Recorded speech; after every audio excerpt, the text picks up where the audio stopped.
In arrivo oltre 3,8 milioni di euro per i 43 comuni della provincia di Agrigento dal fondo di progettazione della regione finanziato con l'ultima legge di stabilità. L'Ordine degli Architetti di Agrigento plaude all'iniziativa del Governo, al lavoro svolto dalla Commissione Bilancio dell'Assemblea regionale.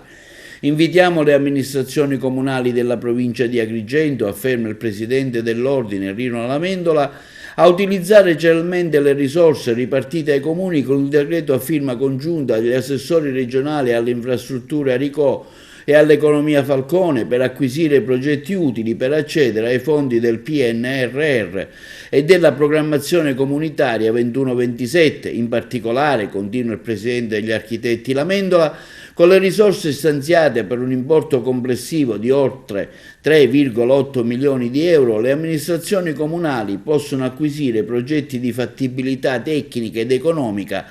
per un importo complessivo dei lavori pari a circa 50 milioni di euro, un'occasione che non possiamo perdere. Le amministrazioni comunali, per affidare i progetti ai liberi professionisti, possono peraltro utilizzare i bandi tipo pubblicati dalla Regione Siciliana in formato editabile sul sito dell'assessorato delle infrastrutture, con lo scopo di semplificare e accelerare le procedure di affidamento. L'Ordine degli Architetti, conclude Rino Lamendola, manifesta la propria disponibilità a offrire il proprio supporto tecnico-logistico alla redazione del bando, all'uso della piattaforma digitale del Consiglio nazionale degli architetti ai comuni che intendono accedere ai fondi utilizzando il concorso di progettazione quale strumento virtuoso per poter acquisire progetti di qualità.